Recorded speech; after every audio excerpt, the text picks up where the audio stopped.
parece a mí que cada vez cobra más relevancia para el fisiatra, que es el dolor pélvico femenino. Este tema surge básicamente pues hablando con los compañeros que ya se han ido graduando, que cada vez pues los ginecólogos nos están remitiendo a estos pacientes cuando tienen dolor pélvico crónico y pues no encuentran ellos pues desde el punto de vista ginecológico alguna etiología.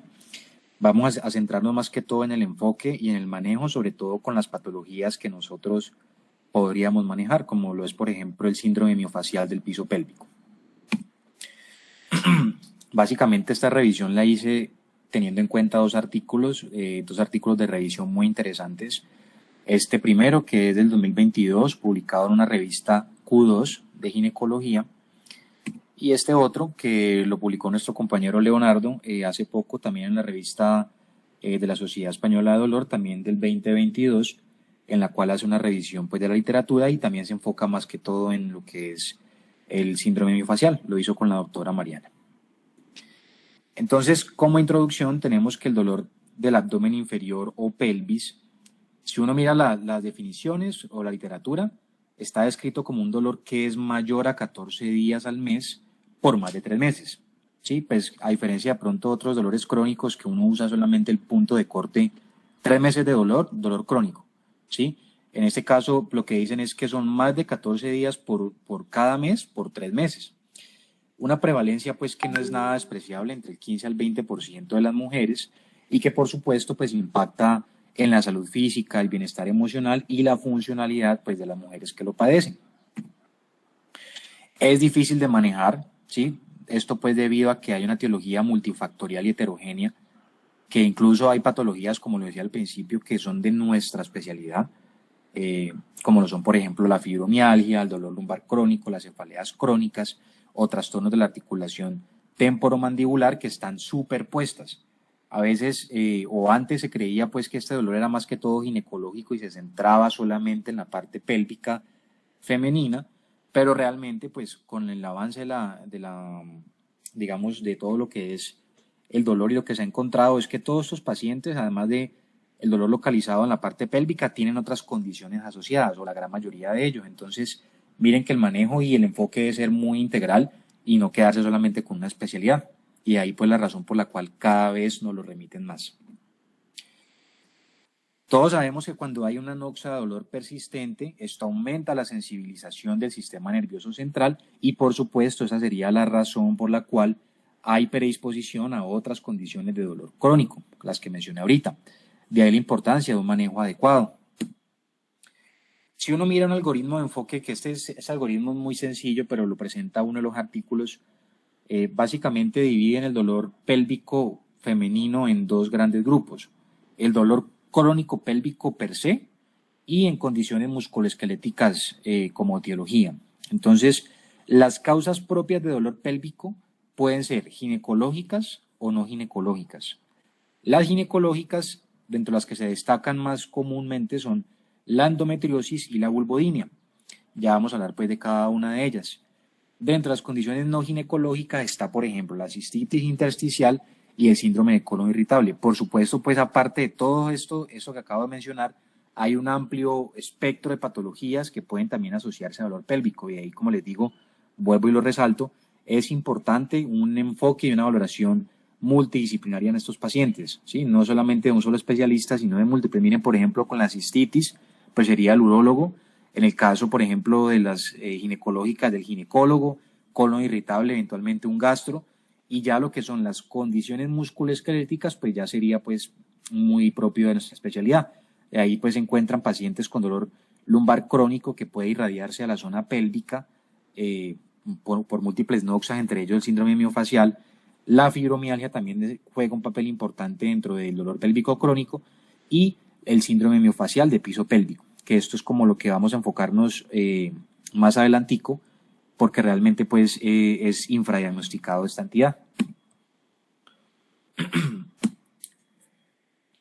Realmente pues ¿por qué hay asociación de condiciones no ginecológicas? Pues volvemos a lo mismo, hay un dolor nociplástico que hace que haya una mayor excitabilidad de las áreas sensoriales cerebrales. Esto ha sido demostrado por resonancia magnética funcional.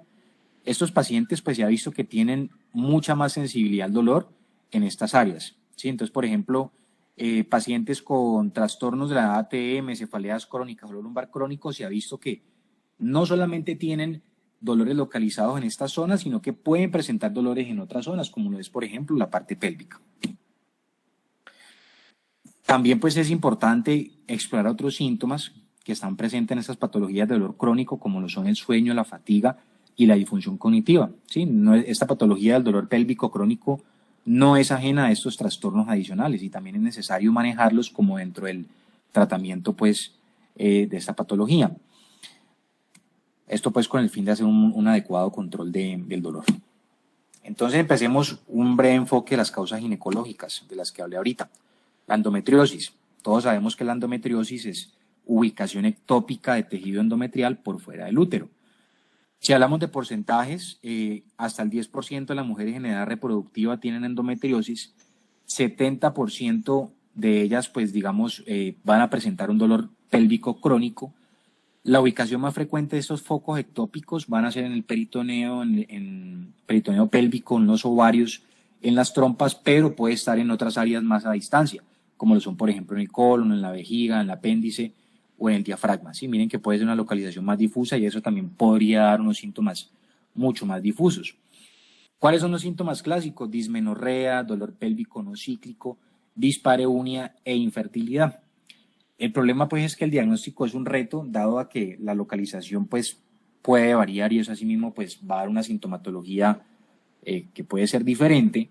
A veces estos pacientes pues son llevadas a una exploración quirúrgica para encontrar estos focos, dado pues que por otras herramientas como la resonancia que detecta focos pero más superficiales, pues realmente no se puede hacer el diagnóstico, entonces incluso son llevadas hasta cirugía exploratoria.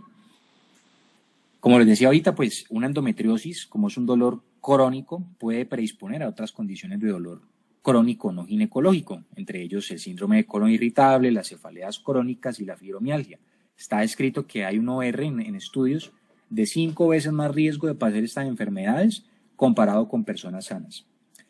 También si nos fijamos en la cistitis intersticial, las pacientes con endometriosis tienen un OR de 15, pues más riesgo, 15 veces más riesgo de padecer cistitis intersticial. Entonces miren pues que son condiciones asociadas y que muchas veces se dejan de lado, se enfocan en tratar solamente la endometriosis y las pacientes suelen seguir consultando por lo mismo. Entonces, de ahí la importancia de hacer una adecuada valoración y enfoque. La vulvodinia está definida como un dolor vulvar persistente mayor a 3 meses sin una etiología identificable. Pues obviamente eso es un diagnóstico de exclusión. Hay que descartar causas inflamatorias, malignas, infecciosas que pueden causar pues, de pronto un dolor vulvar.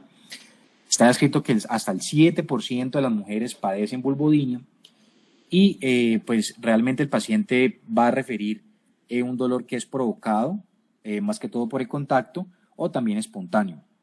Se asocia, por supuesto, a dispareunia. Esta es otra pues, entidad que está descrita como causa de dolor pélvico.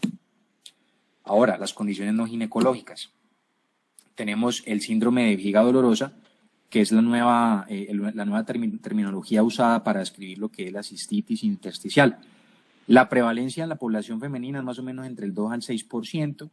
Se manifiesta con dolor suprapúbico, con síntomas miccionales como son la urgencia y el aumento de la frecuencia urinaria y síntomas de presión vesical. Esto pues obviamente es un diagnóstico también que se hace descarte, digamos que no debe haber infecciones urinarias, ¿sí? Se debe hacer una serie de estudios que entre ellas está pues por ejemplo la cistoscopia para hacer un diagnóstico acertado de esta. Como es una anoxia de dolor crónico en la parte pélvica, ustedes saben que cuando hay una anoxia de dolor, pues esto puede liberar unos mediadores inflamatorios que pueden ir a las fibras musculares que están adyacentes, en este caso el piso pélvico. Acuérdense que estos mediadores inflamatorios, sustancia P, bradykininas, interleuquinas, van a inhibir lo que es la acetilcolinesterasa en la placa neuromuscular y esto hace que se formen los síndromes miofaciales secundarios. Entonces miren que el paciente con cistitis intersticial puede presentar también síndrome miofacial pélvico. Entonces volvemos a lo mismo, estos pacientes no solamente se debe centrar en el manejo de la patología de base, sino también mirar si tiene síndrome miofacial, que puede ser un perpetuante de ese dolor. Recordemos que esta patología está caracterizada por una disfunción del epitelio vesical, pues que está compuesto por proteoglicanos y glicosaminas, que esto va a hacer que haya más permeabilidad del paso del potasio que está presente en la orina, y esto va a estimular las terminales nerviosas. Entonces, esta es como la causa fisiopatológica que se ha descrito para el síndrome de vejiga dolorosa o cistitis intersticial. Tenemos el síndrome de colon irritable, que todos sabemos que es una patología que se caracteriza por dolor abdominal crónico asociado a alteración del hábito intestinal, que por supuesto empeora con ciertos alimentos, que el paciente tiene pues periodos de exacerbación también con el estrés, tiene una prevalencia más o menos del 11%, es un diagnóstico que es de descarte. Recuerden que uno, para decir que tiene un paciente con colon irritable, debe haber descartado otras patologías, entre ellas pues también las tumorales, y el diagnóstico pues es clínico, se hace con los criterios de Roma 4, que los tenemos aquí a la derecha. Recuerden pues que los síntomas deben estar por lo menos un día a la semana los últimos 3 meses, y además de esto debe tener 2 o más de los siguientes: que se asocie con la defecación, que se asocie con alteración del hábito intestinal, con un descenso de las deposiciones menos de 3 veces por semana, y que tenga unas deposiciones que son duras, también escritas pues como olas, o uno puede hacer la escala de Bristol para caracterizar pues estas deposiciones duras. Ya habiendo dicho lo anterior, pasemos a lo que es un poquito más como nuestra área, que son las condiciones musculoesqueléticas. Entonces aquí está grande el síndrome de dolor miofacial pélvico. Recuerden que el síndrome miofacial pues es una condición que nos predispone a dolor. Si hablamos del dolor pélvico crónico, este está presente hasta el 60 al 90% de las mujeres con dolor pélvico crónico. Miren que casi todas las mujeres, o la gran mayoría de ellas que tienen dolor pélvico crónico, por lo que les explicaba ahorita, la fisiopatología en la cistitis intersticial, estos mediadores inflamatorios van a hacer que la fibra muscular del piso pélvico se contracture y forme pues estos síndromes miofaciales. Muchas veces se pasa por alto, sobre todo porque no se explora bien esta parte. Como les digo, pues está asociada a las otras patologías que ya mencionamos.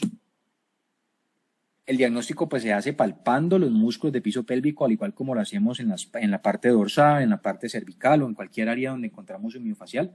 El diagnóstico es palpando. Entonces muchas veces pues se omite hacer un tacto vaginal o un tacto rectal, y esto hace que esta patología sea infradiagnosticada y que sea un perpetuante de dolor pélvico crónico. Hay que hablar un poquito de la anatomía del piso pélvico, pues para que nos quede claro dónde pueden estar ubicados los dolores. Recordemos que el suelo pélvico o el diafragma pélvico es un aparato mecánico complejo que sirve como soporte y suspensión a los órganos pélvicos y abdominales. Y pues de todos los músculos que tenemos presentes en este diafragma pélvico, uno de los más importantes es el músculo elevador del ano, que es el que vemos en esta foto de la derecha. Este, como ustedes lo pueden ver, cubre la mayor parte de la pelvis. Miren que tiene 3 grandes porciones: una porción pubo-rectal porque va del pubis al recto, una porción pubo-coxígea porque va de la parte púbica hasta el coxis, y tenemos una porción que es iliocoxígea porque va del ilion al coxis. Estas 3 porciones también son susceptibles a presentar dolor pélvico o a generar, síndrome miofacial. Bueno, y es importante mencionar que tiene 3 estriaciones. Una estriación que es para la uretra, otra para la vagina y otra para el recto o para el ano. Si uno mira pues las 3 cavidades que hay en este diafragma pélvico, pues ya lo dije, uno puede dividirlo por regiones: una porción anterior donde va a estar la uretra y más arriba la vejiga, una porción media que va a estar la vagina y más arriba el útero, y tenemos la porción posterior que va a estar dada por el ano y más arriba lo que es el recto y conducto anal. Básicamente pues estos son los músculos que están presentes en este diafragma pélvico. Vamos a mostrar esta diapositiva. Uno puede dividirlos en músculos superficiales y profundos. Los más superficiales son el bulbo cavernoso, que es este que está aquí alrededor de la vagina, el isquio cavernoso, que está pues en esta zona de acá, sobre todo pues como al lado de la vagina, un poquito más hacia lateral. Tenemos el músculo transverso superficial, que es este que vemos aquí, Y abajo de este músculo transverso superficial hay otro músculo que es el transverso profundo, ¿sí? Y ya pues lo que es mucho más profundo está el músculo elevador del ano, que lo vemos acá, que cubre todo el diafragma pélvico. Hay otro músculo que está abajo de los glúteos, que es el músculo coxígeo. Me muevo aquí en la diapositiva. Estos son los glúteos. Abajo de estos glúteos está el músculo coxígeo, que también puede ser otro causante o una ubicación de síndrome miofacial. Recordemos también que el elevador del ano pues es un músculo que además de servir como diafragma, también genera un ángulo que va a dificultar el paso de las heces desde el recto hasta el ano y pues también permite lo que es la parte de continencia fecal. Ahora sí, el síndrome de dolor miofacial pélvico se caracteriza por dolor, calambre pélvico o sensación de pesadez que puede estar localizado en vagina, en pelvis, en la vejiga o el recto. Miren, pues en cualquiera de las tres porciones del piso pélvico. Como es clásico del síndrome miofacial en cualquier parte del cuerpo, pues este se puede irradiar a áreas adyacentes como son las caderas, los glúteos y las piernas. Miren que eso también podemos tener en cuenta para consultas, por ejemplo, de columna, que a veces nos refieren que el dolor es más pélvico y se irradia a las piernas y a veces uno se enfoca más que todo en la parte lumbar. Miren que aquí también este dolor puede irradiarse a la región de miembros inferiores, glúteos y caderas. Es un dolor que clásicamente empeora con las actividades o con el transcurso del día, sobre todo cuando el paciente refiere que permanece en posturas en bípedo prolongado, y también puede empeorar con micción, con las relaciones sexuales o con las deposiciones. Recuerden pues que siempre es importante buscar otras etiologías, ¿sí? Porque recuerden que el síndrome miofacial no suele estar solo, a veces está acompañado de otras patologías y el manejo debe ser de la patología primaria y también del síndrome miofacial para poder obtener una adecuada mejoría clínica. Este dibujito pues es del libro rojo, pues básicamente de miofaciales, en el cual pues se muestra la distribución del dolor miofacial. Miren que se puede irradiar prácticamente hacia abajo, hacia la parte de la columna lumbar. Entonces, de ahí la importancia siempre que esta patología no se descuide. Hay un problema y es que todavía no hay un examen físico estandarizado para el enfoque del dolor miofacial pélvico. Lo que está claro es que se debe hacer una palpación, como cualquier miofacial del cuerpo, uno debe palpar para poder encontrar el punto gatillo. Recordemos que hay unos músculos que son más superficiales y unos más profundos, y estos profundos sobre todo pues se acceden mediante el tacto vaginal y rectal. Sí, recuerden pues que el diafragma pélvico incluye todas estas áreas y pues para poder uno acceder a un diagnóstico adecuado pues habría que mirar si se aborda por vía vaginal o por vía rectal, el tacto. Hay una autora que se llama Meister y colaboradores que hizo una revisión sistemática para la Revista Americana de Ginecología y Obstetricia, en la cual ella plantea un orden para hacer un examen físico adecuado, sin que se pase pues alguna de esta musculatura. Entonces ella plantea, primero pues hay que explicarle al paciente, por supuesto, lo que se va a hacer y cuál es la finalidad de lo que se va a hacer, ¿sí? Sobre todo pues porque vamos a hacer un tacto vaginal o rectal.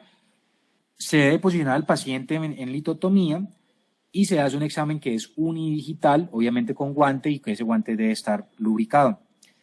La forma de evaluarlo adecuadamente es con un modelo de reloj, ¿sí? Haciendo pues las manecillas del reloj y uno decir, bueno, hay un dolor que está localizado hacia las 3, hacia las 6, ¿sí? Para así mismo pues ya ir correlacionando con los músculos que están pues en las diferentes áreas. Por supuesto, pues no descuidar las otras estructuras que también podrían darnos dolor referido a la parte pélvica, como no son la columna, la sacroiliaca, los miembros inferiores y, por supuesto, hablar patrones de marcha. Sí, porque miren que todas estas estructuras pueden darnos también dolor referido a región pélvica. Entonces aquí está este esquemita, más o menos pues para uno localizar dónde está el músculo que está afectado. Sí, entonces uno hace el tacto y dependiendo de la localización de las manecillas, donde uno encuentra el punto gatillo, uno puede decir, ese síndrome miofacial puede estar ubicado en tal músculo. Esto pues es muy similar a lo que hacemos pues en las diferentes regiones corporales, donde uno mediante el tacto más o menos se da una idea de dónde está ubicado el punto gatillo. Igual sucede acá. ¿Cuál es el manejo de esto? Pilar importante, y se lo he mencionado y vuelvo y lo recalco. No olvidar que el síndrome miofascial por lo general no está aislado, suele estar acompañado de otras patologías urológicas, ginecológicas, gastrointestinales, musculoesqueléticas como columnas acroiliacas, neurológicas y psicógenas. Por tanto, el primer pilar importante de esta presentación es que el manejo es multidisciplinario. El paciente debe ser valorado por las diferentes especialidades en busca de las diferentes patologías que mencioné y de otras pues, que pueden estar condicionando este síndrome miofascial. La terapia física, pues como lo sabemos para el síndrome miofascial convencional, es la primera línea de manejo. Aquí se puede mandar terapia de piso pélvico. En este caso, ¿qué se hace? Se hace educación, modificación de las conductas, reentrenamiento neuromuscular, uso de estimulación eléctrica transcutánea, que esto se ha demostrado que tiene evidencia positiva, sobre todo en la parte pélvica, el ultrasonido, biofeedback, también pues se ha descrito para síndrome facial, aunque la evidencia no es tan buena. Aquí lo que se hace mediante biofeedback es hacer ejercicios de Kegel, que son estos que vemos acá. Obviamente esto se hace en terapia de piso pélvico. Y también pues obviamente un desarrollo de plan casero. Debe hacerse una liberación de miofascial, se puede hacer con masaje, sí, obviamente también se hace pues en las terapias de piso pélvico y se puede coadyuvar con medios físicos para ayudar a esa liberación del miofascial. Se deben hacer al menos 3 sesiones por semana, al menos por un mes, es lo que está escrito en las diferentes referencias bibliográficas revisadas, y no olvidar el fortalecimiento del piso pélvico. Miren que los principios son muy parecidos a lo que vemos en los diferentes síndromes miofaciales en otras partes corporales. La psicoterapia es importante porque esos pacientes pueden presentar ansiedad y depresión pues asociados al dolor crónico. Esto también va a favorecer recuerden que esto es un círculo vicioso, van a liberar pues unos mediadores también inflamatorios que van a favorecer a la formación de más puntos gatillos, va a haber más dispareunia, puede haber constipación, que la constipación a su vez podría exacerbarnos el dolor pélvico crónico. Entonces miren que esto es un círculo vicioso. Si realmente toca trabajarle a todas las esferas que componen esta patología del dolor pélvico crónico para poder obtener una adecuada mejoría. Si hablamos de fármacos, tenemos los AINES, el acetaminofén o los relajantes musculares como la ciclobenzaprina o la tizanidina, cuya evidencia no solamente para miofacial de piso pélvico, sino pues para miofacial en general, no es muy buena. ¿Sí? Un manejo solo con medicamentos no te va a mejorar un miofacial. Eso lo tenemos claro pues con las revisiones que hemos hecho en otras ocasiones, pero sí puede ser un coadyuvante para el manejo del dolor. Entonces usted le manda al paciente su terapia física, su liberación del punto gatillo, sí, y además de eso pues le ayuda al paciente con un medicamento. Cualquiera de estos podría servir para pues hacer un manejo multimodal del dolor. Además pues que recuerden que estos medicamentos se manejan por periodos cortos. Pasamos al intervencionismo, que pues es de los manejos otras partes del cuerpo con el síndrome miofascial. Básicamente se puede hacer una punción seca o se puede hacer una punción con medicamento. En este caso se puede colocar anestésico local. Esteroides realmente no deberíamos usar, igualmente pues que en otras partes del cuerpo, en el síndrome miofascial, porque acuérdense que el corticosteroide es tóxico para la fibra muscular. Realmente el intervencionismo pues no se hace de entrada, se puede hacer como segunda línea cuando ha fracasado el manejo rehabilitador que mencionamos ahorita. Idealmente, pues, se podría hacer con guía anatómica o ecográfica, idealmente, pues, con guía ecográfica, pero el problema aquí es que, digamos, la parte ecográfica sería hacerlo transcavitario, es lo que encontré a nivel, pues, de literatura. Espérenme si acá tengo una imagen. Aquí. Sería por vía transvaginal y, pues, nosotros realmente no manejamos estas técnicas. Entonces, pues, aquí hace falta de pronto que haya más técnicas por vía cutánea, por ecografía, y también pues que los ginecólogos puedan entrenarse por esta vía transvaginal, porque pues nosotros evidentemente por ahí se nos va a dificultar el abordaje. Recuerden pues que la punción nos va a liberar opioides endógenos, nos va a activar el sistema serotoninérgico, va a disminuir estos factores inflamatorios porque estamos rompiendo la fibra que está contracturada, ¿sí? Y esto pues a su vez va a mejorar el punto gatillo o el síndrome miofascial. Acá tenemos, esta imagen es sacada del libro de puntos claves en la práctica clínica, como para que de pronto nos hagamos una idea de cómo están localizadas las estructuras, los músculos, en esta imagen de acá y en esta de acá. Se puede hacer, como les digo, por guía anatómica. Idealmente, para los músculos profundos, como el elevador del ano, el músculo coxígeo, se debe hacer el tacto, palpar el punto miofacial con el dedo, ¿sí? Y por vía ya transcutánea se accede al punto, pero ya con el dedo, pues de pronto localizando el punto donde uno va a ingresar y teniendo cuidado, pues de no irse de pronto a funcionar el dedo 1. Eso es lo que está descrito como técnica, aunque realmente, pues, para mí es un poquito, me parece que es un poquito engorroso y requiere, pues, yo creería que una adecuada experiencia y práctica para hacer esto de manera adecuada, porque esta zona, pues, también tiene nervios, vasos sanguíneos y, pues, podríamos, si no sabemos bien la parte anatómica, pues, podríamos generar también lesión. Esto ya se los mostré. Ya pues lo que es la toxina botulínica está off-label para síndrome miofacial. Se ha descrito que puede tener un beneficio para el síndrome miofacial y para dolor de piso pélvico pues no es la excepción. Realmente falta evidencia, ¿sí? Lo que se dice es que uno podría aplicar entre 5 a 30 unidades por punto y máximo 200 unidades en todo el piso pélvico. Esto se usa como tercera línea cuando ya lo anterior ha fallado, ¿sí? No es como las alternativas para usar de entrada, sobre todo pues porque es un medicamento costoso.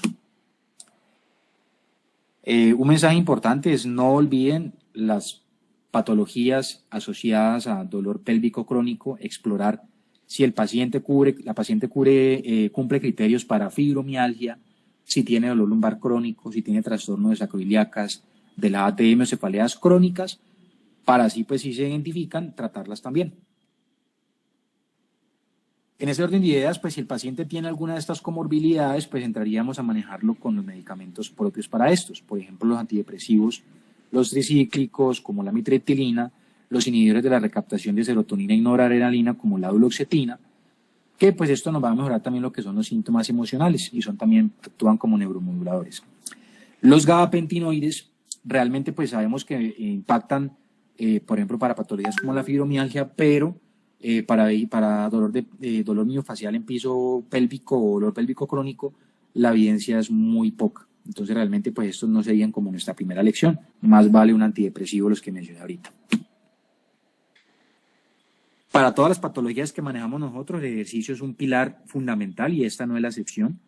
Aquí se puede prescribir yoga, ejercicio aeróbico, ejercicio de resistencia, no olvidemos el fortalecimiento del piso pélvico. Y pues ya lo que es el ejercicio, pues se debe iniciar con cargas bajas y se debe progresar.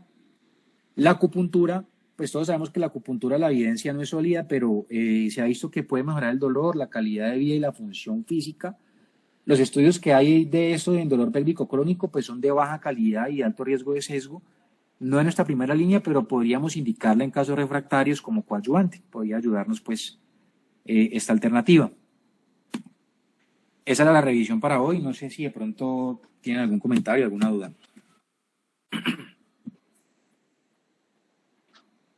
Pues está muy chévere.